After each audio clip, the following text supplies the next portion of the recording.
That's right. Okay.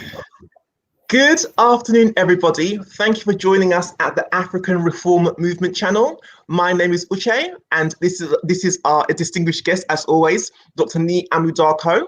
If this is your first time joining us, welcome. Thank you for tuning in today. This channel is where we discuss all things with regards to African politics with an emphasis on Ghana. Just going to go through a couple of housekeeping rules. Dr. Nii is on a number of social media platforms, so please feel free to make a note of them and follow him there. If you don't catch it right now, not to worry, because these details are also on his description box on his YouTube channel. If you want to follow him on his YouTube channel, please make sure that you not only subscribe, but you hit the notification bell. So every time we're doing something with regards to the African Reform Movement, you'll be notified in due time and you can make arrangements to join in, okay? Dr. Nii has also written a number of books. Sometimes he discusses little snippets from his books in these talks. They're very worthwhile books to get. They can all be purchased at this store here. Again, this information will be on his description box in his YouTube channel. And we do ask that all questions for Dr. Nii are posted during this episode via our live chat function. If you post any questions after the session is finished, they will not be answered, okay? This is the best time to have your questions answered in real time by Dr. Nii. So please, any questions, please send them in live. Okay, so today's topic is a very interesting one. The topic's name is Agenda 111 Joke versus Do or Die Folly, right? Okay, so for those of you who don't know, the Agenda 111, I'm going to read to you what it says here. This information is taken from a website called myjoyonline.com. And it says, on the 17th of August, the president launched the Agenda 111 project. This project will cover the design, procurement, construction, equipping, and commissioning of 101 district hospitals, 6 regional hospitals in newly created regions, as well as 1 regional hospital in the Western region, 2 psychiatric hospitals in Kumasi and Tamale, and a redeveloped Accra Psychiatric Hospital.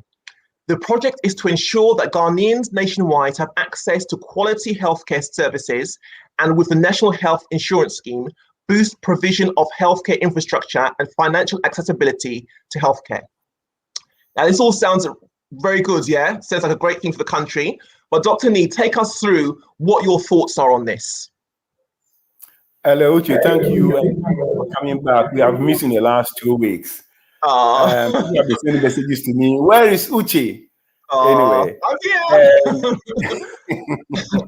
Now, this is a very, very important topic. And this was launched last month by the president. But actually, the idea was conceived last April. I mean, April of 2020. During the 8th COVID sermons of the president. Specifically, it was conceived and the president announced it on the 26th of April 2020. Now I'll read part of what he said. The virus has also revealed the unequal distribution of healthcare facilities, as we have tended to focus our infrastructure on Accra and 1 or 2 of our other big cities. But as we have seen, epidemics and pandemics, when they emerge, can spread to any part of our country. There are 88 districts in our country without district hospitals. We have 6 new regions without regional hospitals. And then we must do something urgently about this. That is why government has decided to undertake a major investment in our healthcare infrastructure, the largest in our history. We will this year begin constructing 88 hospitals in the districts without hospitals. So this is what the president said in April 2020, the election year. In fact, I said on the 26th of April, and on the 30th of April, those of you on my mailing list, I wrote an article responding to what the president has said, and I blasted it straight away. Okay. Now, let's go to the first slide. Okay.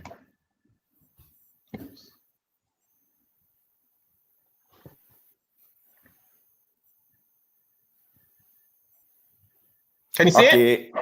Yeah, Ghana at a glance. Agenda 111 joke. This was Do or Die Folly. All right. we understand why the do or die is there. Next slide, please.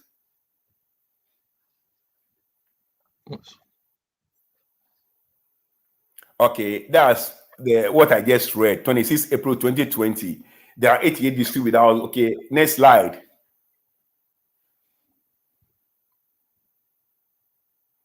What next? Okay, we must do something urgently about it. That's why government has decided to undertake a major investment in our health infrastructure, the largest in our history. This is the problem. When you're going to do something that you call the largest in the history, it should not be a knee-jerk reaction. It shouldn't be the emergence of a virus to let you to make such a fundamental major commitment. The largest in our history needs a well thought out, a well planned, a well choreographed agenda that will live for the next 100 years. Not just anything because something has just happened.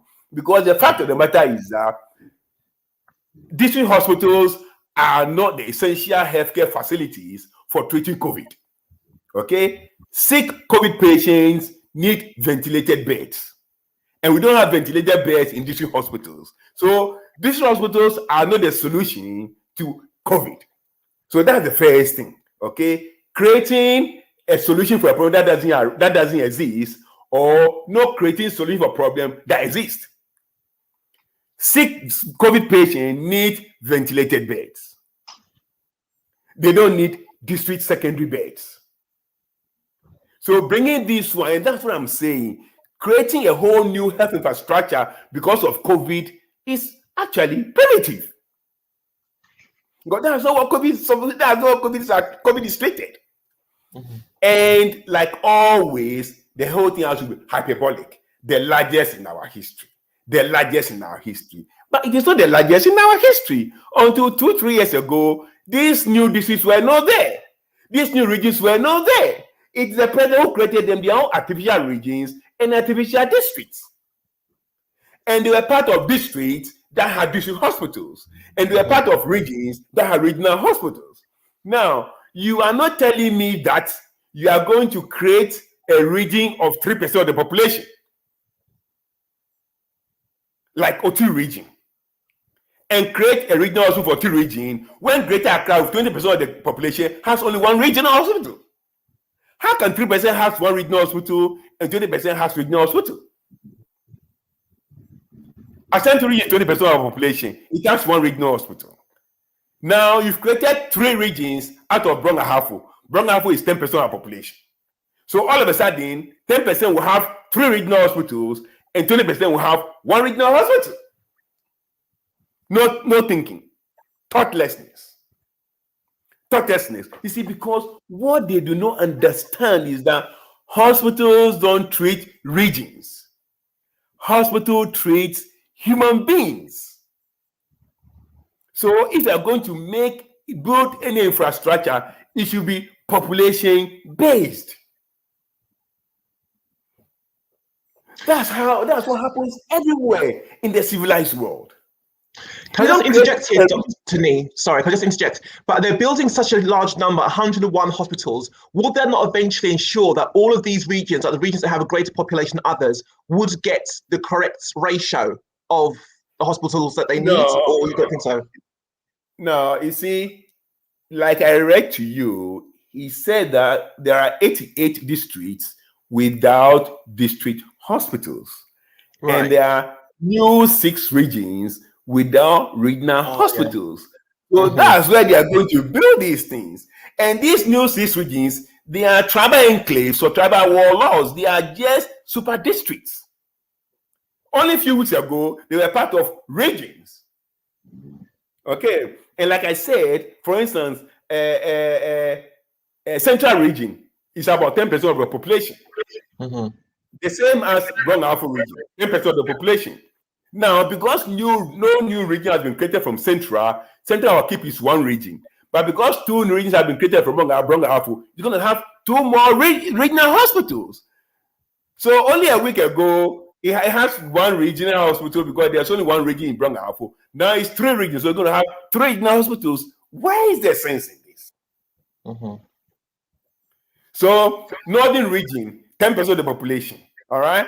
Only a few days ago, it was one regional hospital in Tamale. Because they've created 2 new regions, it's going to have 3 hospitals, 3 regional hospitals, and Ashanti region with double the population has only 1 regional hospital.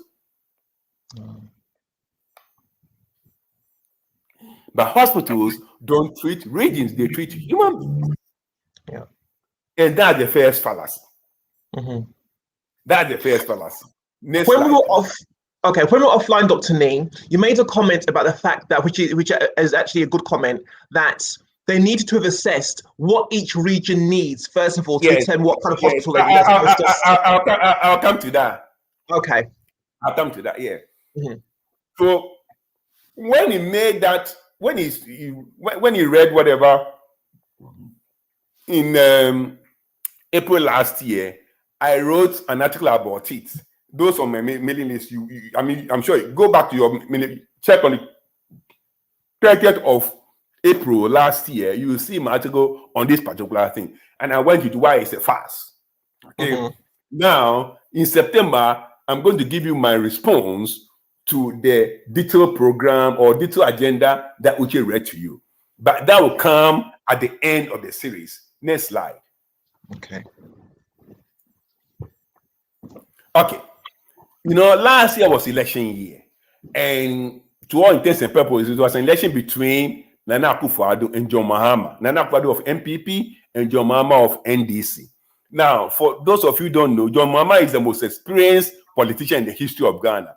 He started as an assemblyman, member of parliament, deputy minister, vice president, acting president, president. Nobody in the history of Ghana has gone through all these steps. So you expect that this man, when somebody talks rubbish, he's able to pick him up already and tear him to pieces. But in an election year, Nana Akufo-Addo said in April that he was going to begin that year, last year, to build hospitals in the district without district hospitals. And the elections were held in December, and John Mahama could not hold into account that he said we're going to start something in April, and he hasn't started till December. You couldn't talk about it. Not only that, your opponent has given you a lead time, okay? That was in April. 8 months. If I were John Mahama and I knew what I was doing, I was going to, and he said what he gave you was that he was going to invest he's going to make the largest investment into healthcare in the history of Ghana. That's a big thing. That if I were John Mahama, by June, July, I would have come out with my own investment in healthcare to undercut the president. If I knew what I was doing. If I knew, but instead of doing that, John Mahama just went around boot for boot, just talking, those infantile tantrums. When there's a major policy issue at hand, policy regarding health, somebody has said he was going to make the largest investment of health. A former president who has been in charge of the whole country couldn't respond.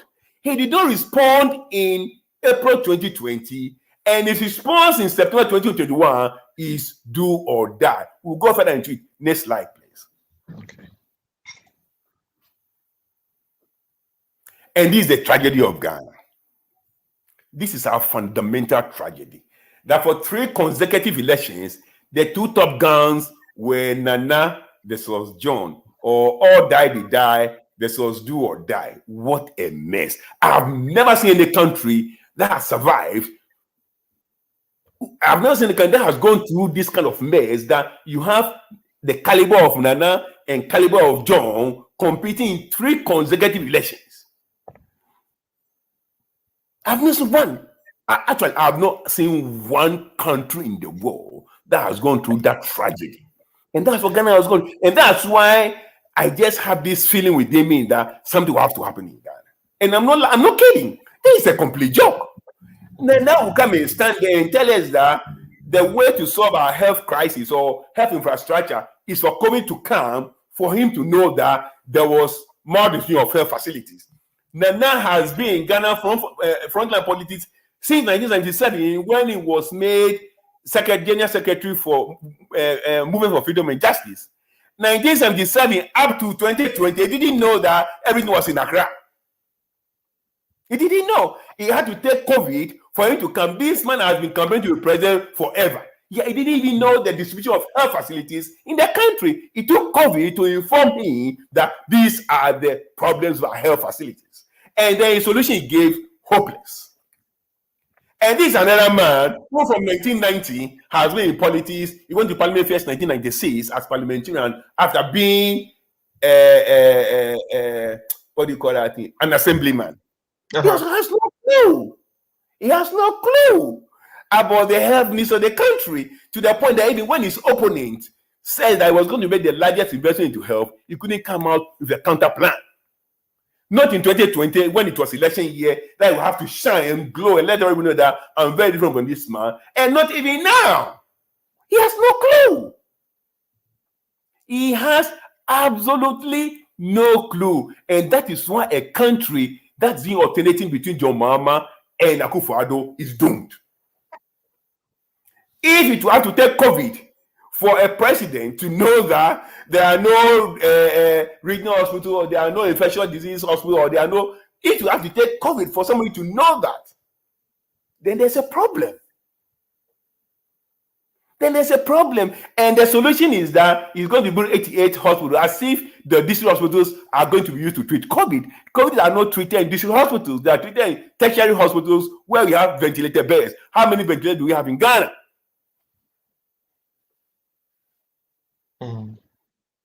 We have a problem. So can I just interject, Dr. Nii? Can I just interject? For anyone who doesn't know, who's watching this, could you explain what you mean by all die be die versus do or die, just so they're clear as to what you're saying? Yeah, all die be die was the battle cry for Nana Akufo-Addo in the lead up to the 2012 elections, I think. Or which one did he win? 2016 elections. You know, it's a cry of desperation, telling his supporters that they have to do everything for him to win. Okay. Whether they die here or they die through an accident or they die for the elections, it's all be that. So he was saying they was charging them to do everything possible for him to win. Now, do or die is the latest one on the block. That's what John Mahama also went to say recently somewhere, that 2024 elections will be do or die. So that's what they know. Okay. They have to win at all costs. What there's something in their heads. Absolutely nothing. But they have to win. And it's happening like that because Ghanaians, for one reason or the other, Ghanaians have tolerated this nonsense for too long, because probably they also don't know any better. And that's why they have to know better today. Next slide. Okay. Thank you. So what's the way forward? Now, this is where I'll come to where, you see, health facilities should be population-based. They should be need-based. And then the third one is a new thing that I'm introducing. Now, population-based means that, for instance, in Australia, we have what they call LHD, local health districts. Now, health districts are different from political districts.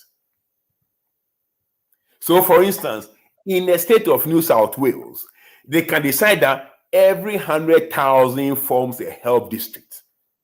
It may be co-terminus with political districts, or may cut across two political districts, or even three. It doesn't matter. It becomes a health district with its own base hospital, which is the referral hospitals and peripheral hospitals. So that when you say that you are building a district hospital, you are not building a district for a political district. You are building a district hospital for a health district, and the same population you find in every single health district. So it's not like you are building a district hospital for a created district, which is 10,000 people somewhere in Volta region or whatever, and then you have another one district for another place with 300,000 people. No. A health district means a certain number of people needing certain level of care. So it's population-based. Okay? So that in a region, you can have 10 political districts in the region, but you may have 15 or 16 health districts because the population is dense. You understand what I'm saying? Yeah. In another region, you may have 12 political districts, but 6 a health district because the population is sparse. So when people talk about district without hospitals, it's meaningless because hospitals don't treat district; they treat human beings. Tell me that we have 100,000 people here without a district hospital, 50,000 here without a district hospital, 300,000 without a district hospital. Don't tell me the just don't mean anything. And that is why EcoFed is the solution. In EcoFed, you see, I know the way Ghana is. We are going to struggle to combine political districts and health districts. We're going to struggle. We can't do anything properly. Okay. So to solve that problem, under EcoFed, you have every region or every state is between 8 to 10% of the population. So if you have one district hospital, one regional hospital here, it's going to be the same for all because it's about the same population across. And each state has got 5 districts. And each district, therefore, is between 1.6 to 2% of the population. So again, each district is about the same population. So if you are building district hospital, you are building for. So we are actually combining the political district and the health district together because the same population. So that if you create a district, you know that okay, this district is about the same population as the other district. So you also need the same health facilities as the other district. But I don't just get up and create district for 10 people, for 10 families, and say they must have a district because it's gotten a name as a district. Right. Now, but even apart from that, the health facility must not only be population-based, it must be need-based. I know we don't do that in Ghana. Okay, here. When I go into for instance, as I'm here, as I'm talking to you now, I live in Victoria, northern Victoria, okay? But I work across 2 health districts. And not just 2 health districts, I actually work across 2 different states. I'm talking to you from Marambiji in New South Wales, southern New South Wales, which shares border with northern Victoria. I work across 2 states. And I work across 2 health districts in 2 different states. Okay, because there's something that's all for this discussion about integration of health services. I know people will struggle to understand that, but let's stick to the basics. Need. If I call the hospital right now and I say, oh, you know what, Monday, can you give me the case miss for the month of August? I'll get a case miss immediately on Monday. Now, the case miss tells me the number of presentations, the different cases that are presented, and the cost for treating one of them. Cost for treating each of them. So at the end of the year, we know the cost of running the hospital. Okay. And that's how fundings are planned. Things are not planned because there's going to be elections here, elections there. We just don't know what we are doing. Okay, so now, once you have the case mix, let's take a typical place in Ghana. You have a case mix, say that 80% of patients who presented were malaria, upper respiratory tract infection, or diarrhea diseases, and plus maybe malnutrition. You know, now all these 3 cases, all these 3 major groups, they are what you call the cases that can be dealt with on day basis. So in the community, there are 3 levels of care: primary, secondary, and tertiary. Okay. Primary, secondary, and tertiary. District hospitals fall in the secondary category, and regional hospitals fall in the tertiary category. So, and then the primary category is clinics and polyclinics. Now, you have to know the dominant presentation in the community to decide whether they need a polyclinic, what we call a short stay unit, or what they call in South Africa, day hospitals. Right. You got to know the presentation there. Because it will be absolutely useless to go and build a hospital which is supposed to keep patients for 5-10 days for a place where 80% of the patients do not need that facility. Okay? Common sense. Okay, it's not because I'm a physician. This is basic common sense. It should be need-based. You are not going to build a polyclinic in a place where 80% of patients come with heart attacks, because heart attacks are not treated in polyclinics. Right. And you're not going to build a district hospital in a place where 80% of the patients come with malaria. Because malaria is a day case. It's outpatient treatment for the bulk of it. So before you decide that you're going to build these health facilities, if it is the largest investment in the country's history, you must think about it properly and don't do politics. You must think about it properly to know that this community, they will be better served with 3 polyclinics than 1 district hospital. Right. Or this community will be served with 2 polyclinics, 1 maternity clinic, or child and MCA, maternal child health clinic, and then another, more than, because this is a young community.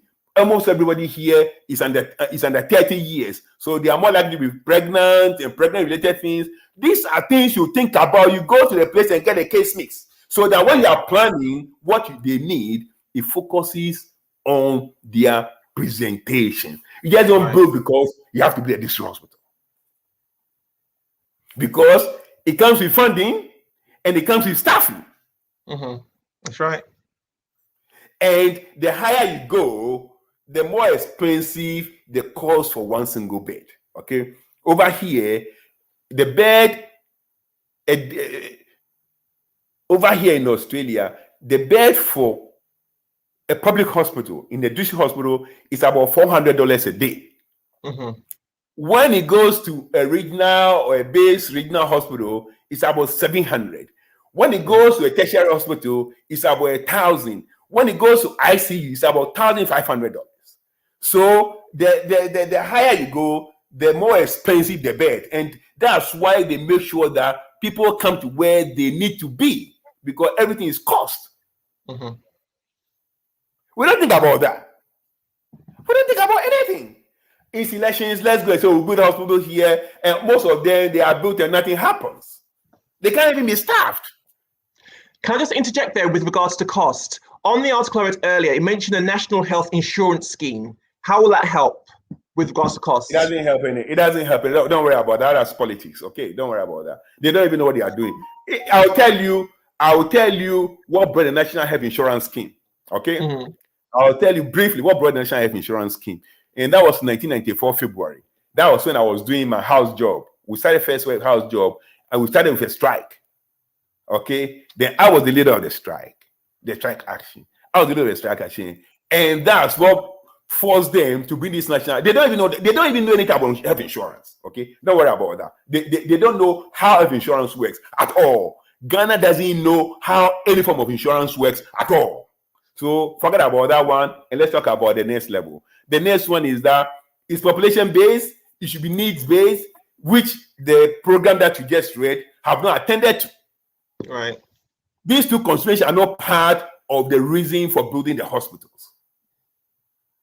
Because if they know that 80% of all our cases that present are actually day cases, they'll be focusing more on lower level of care than district hospitals. But they don't know. They don't care. They don't understand it, to be honest. And then the next thing is the staffing. Okay.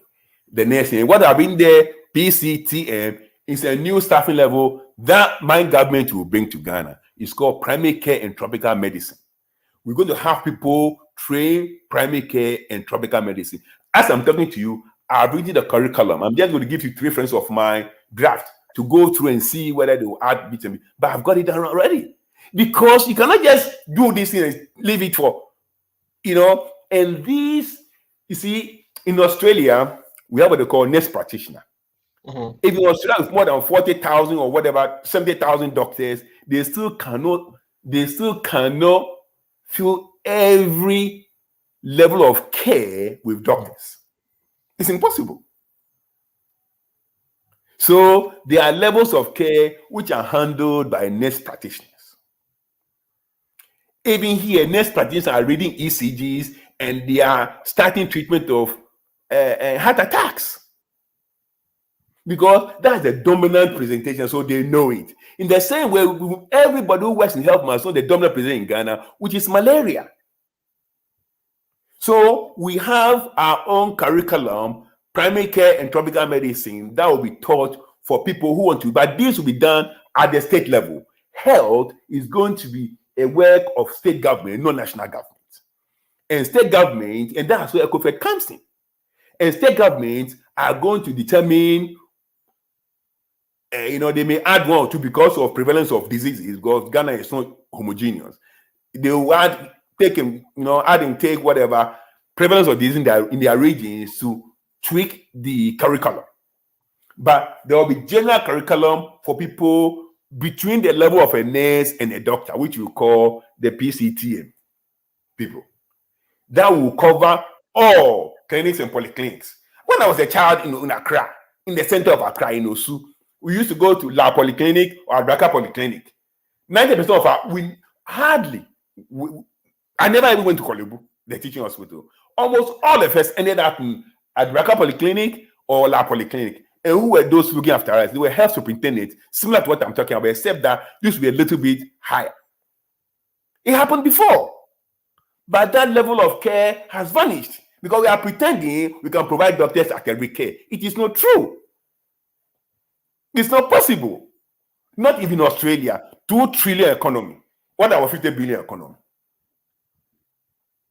So when you are talking of health infrastructure, not the physical infrastructure, but the personal, the human infrastructure, you have to think about it and how it's going to be sustained. Mm-hmm. So that's the way forward. I mean, I have written a lot of this in Women Not Africa, okay, which I actually published 2018, long ago. But I didn't include a PCTM. I'm going to include that one in the new manifesto for 2024. But fundamentally, the most painful part is that we have an ex-president, an ex-vice president, an ex-minister, an ex-deputy minister, an ex-parliamentarian, an ex-assemblyman who has no plan. Even when his own competitor gave him a lead time of 16 months from April to August, April 2020 to August 2021, he couldn't come up with something that would be better. That one, the cat is, all he does is go around and say, do and die, do and die. Do and die for what? I'm telling your mama in particular that 2024 is going to be do and die. It's going to be ideas versus non-ideas, new versus the old. And that's what's going to happen. Because for the first time, Ghanaians will know how a health system is run properly. Mm-hmm. They'll know how the education system is going to be run properly. They know how cabinet is going to work properly. They know how infrastructure will be done properly. They'll know how power and water will supply to every home properly. Not magic, properly. Common sense, properly. And this do and die, or die be die, this and that will be gone forever because it is just too much. We have had these buffoons just worrying us for so long. Absolutely so long. Somebody came to tell the whole country that the emergence of the virus has revealed the unequal distribution of health facilities in the country. Mm-hmm. Until then, I didn't know. And was Kalesa as president. And the solution was district hospitals. For President, we probably actually need MCH and we probably need polyclinics and not district hospitals because it's all politics. Mm-hmm. And it says it's going to make the largest investment into health, and there's no discussion about it. Mm-hmm. There's no discussion. The opposition has not been able to come out with a counter proposal as to how things could be done differently. They just running around and shouting, "Oh, do and die. Do and die for who? Who should go and die for you? What have you done for them?" Anyway, next. Is that the last slide? That's the last slide. Oh, so soon. Yeah, that's everything.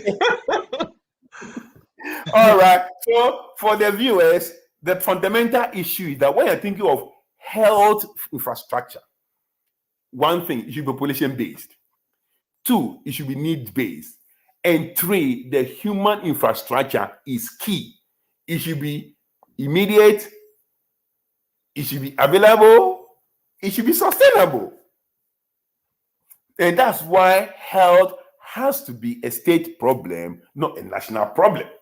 So the state government will plan its health infrastructure, including both physical and human infrastructure. Their training, their RP, their salary, their skilling, reskilling, all those things. It's not just one announcement and say, "Oh, we are going to build this, we are going to build that, we are going to build that." What are they going to take care of? Where is the case mix to tell me that this population needs a hospital, not a clinic? Where's the case mix? Yeah, that's true. Anyway, Dr. Nii, thank you very much for bringing that. Thank you for helping really break that down and unravel it so people can actually see, whilst though on the surface looks like a very, very good thing, what the problems are with the way they're actually thinking of rolling it out. So thank you for that. So we're going to go to some of the questions and comments now. First one from Shika. Hi, Shika. She says, interesting topic. Sounds like a knee-jerk reaction, which is what you said. But shouldn't the COVID make us sit up and revamp our health system anyway? No. No. No? You can't build the health system on the respiratory virus. No. No, absolutely no. Because what should make us think about health system is malaria that kills 32 children of our children every day. Okay, malaria kills 32 children. I'm using from 2018 data. I don't have more recent data. In 2018, average of 32 children died from malaria every single day. Every single day. It didn't bother the president. He didn't ask the president to sit down and say, "Look, we need to build more clinics for this and that." No, that didn't bother him. But what do you call it? COVID came. The white man said it's a killing thing. Hey, so everybody has to come and talk rubbish. COVID for what? That's scam. You know, But to be fair, she later on did say. Later on, she did say, should this thing inform our usual diseases like malaria and typhoid? Basically, should that inform our health policies, which is kind of what you're saying. That should be what the driver should that's be. What I'm saying. Yes. No, nobody builds his health infrastructure on respiratory virus. No, nobody. It comes and goes. But you have malaria killing 32 children every day. And it doesn't bother you. It doesn't bother them. Those people, those saliva droolers in the AU and ECOWAS, they go and sit and talk rubbish. They don't even know what they're about. You have Africa. Africa alone has 94% of all malaria deaths in the world. 94%. And those saliva droolers don't think about it. COVID has come, killing few people here and there, and all over the place they are jumping around because somebody has said that it is very important. So it's important to them. Malaria, Africa alone takes 94% of all malaria deaths in the world. There is no other part of the world with that monopoly of any disease. But they don't care. They don't care. They don't know what they're about. And that's why Mamadi Domboya is insulting ECOWAS that they are all brain dead people and they talk like animals. Because they don't care. Yeah. Oh dear. You have a continent with monopoly of 94% of malaria deaths. 94%. Nobody talks about it. And COVID comes, and then president will come and tell us that, because of now we know that our health facilities are unequally distributed. I mean, are we serious? Are we? What is wrong with that? COVID. What is COVID? Okay, the next question was from Victoria, or statement rather, was from Victoria Quarte. She says, that will be the utmost, but can this regime do it? I think she's talking about with regards to building that number of hospitals and so forth. Can they actually carry it out? No, they can't. They don't even understand it. Now, these jokers, they have decided to pay the architect $6 million from the COVID fund to draw the plans for these hospitals. $6 million from the COVID fund to pay a Ghanaian architect. If you can't give me $6 million, I'll draw the whole plan for the curriculum. Absolute thieves. Absolute thieves. Absolute thieves. But I thought 100 million was allocated for the building. They want to get the whole world. They took $6 million and paid someone to draw a building. No plans how the building will be staffed and all those things, where the staff will come from. They are nothing. They're just doing something. Goodness me. Because it would make more sense to take from the 100 million fund specifically allocated for this project as opposed to taking from the COVID fund. Why did they take from the COVID fund? Well, I think they took the $6 million to pay the architect from the COVID fund. I don't know where the rest of the money will come from, but the painful thing is that this money that will be used is going to be borrowed money. And when borrowed money is used stupidly, it becomes our burden. Okay. When you borrow money, you have to use it very, very well so that it will pay itself back. But that's not going to happen with this one. And that's why it's so disappointing that a former president, and never to retire, your mama is a never to retire ex-president who wants to be president again, doesn't even say it. The brain is so weak, it's not a joke. He doesn't even see that somebody is talking about the largest investment in healthcare, and he, as the largest opposition with almost the same number of parliamentarians as the ruling government, 137, he needed to present a counter proposal. He needed to do that. But the guy doesn't know anything. I mean, it's just a complete joke. In Australia, right? In Australia, when the treasurer or the treasurer presents budget and economic policy for a year, on Tuesday, the Thursday, the leader of the opposition replies him in parliament. So the leader of the opposition also presents, I'm sure the same in the UK, the leader of the opposition also presents his vision, his budget, and his economic policy, and everything is debated. One, we don't have that arrangement because we have a very stupid constitution, okay? We don't have that arrangement. But a former president who wants to be president again, if the mind works properly, the moment the finance minister comes to present his in parliament, if I were there, the following day, I'll meet him there. I'll meet him outside. I'll be there, then I'll be blazing for the whole world to know that the finance minister doesn't know anything. But he just talks around, walk around, and what does he do? WhatsApping, whatever. Like a complete joke. If I were there, by the time the president talks about what the State of the Nation address, by the time he finishes, the following day I'm there with him, splitting it like an atom, for him to know his stupidity. But this guy walks around, goes around, he's collecting his pension, still wants to be president, use the state money, his pension to go and thank people for voting for him, and all foolishness when the country is burning. Oh. But it's going to end. Okay. Another question here, statement here from Catherine Soul. Thank you for commenting, Catherine. It brings it all home that we don't have enough healthcare facilities. The staffing is going to be another matter. That is true. But what kind of facility do we need? At this stage, do we need district hospitals or we need polyclinics? It's very important because you're not going to buy a 7-seater car for a wife with one daughter. When actually what you need is a small car. You buy a 7-seater car for a wife with 5 children. So it's not the issue of a car, but what kind of a car? If you are a borrower and you don't have money, you have to do something. You're not going to build a 10-bedroom house for a wife with 2 children. You build a 2-bedroom or 3-bedroom house for a wife with 2 children. So it's not a matter of a house, but what kind of a house?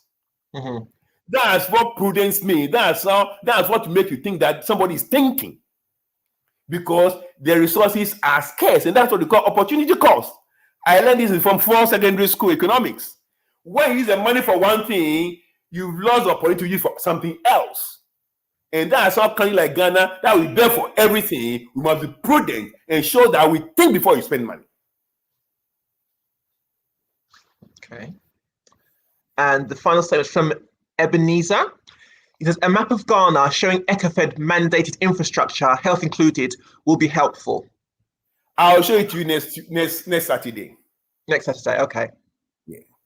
All right, cool. All right, and those are all of the questions and comments. That's all the questions and comments. So thank you, everybody, for joining us. Thank you for those who commented or posted questions.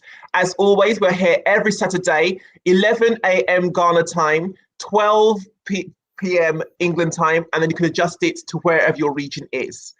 Any last words before we leave? Tell the Catherine Soul that she should stay. She shouldn't come and go. And my cousin, Niamufe's car, I know he's always in the background, so I thank him very much for showing up this time round. Okay, which one's your cousin? Niamu first. Kwa. The last question. Okay, so your cousin. Okay. Yes, please do join us again. Please do post questions on other episodes we're going to be having. So that's it from us. Thank you very much. Don't forget to follow Dr. Nii Amudako on all of his social media platforms. Don't forget when you go to YouTube to like, comment, and share. Please do share these episodes. And join us again next Saturday. We're going to be having another excellent topic for you to really mull on and get your teeth into. Dr. Nii, thank you as always for your wisdom and your insight. Thank you very much. Yay. All right. Thank you very much. We'll meet next Saturday. Bye-bye. Bye. Bye-bye.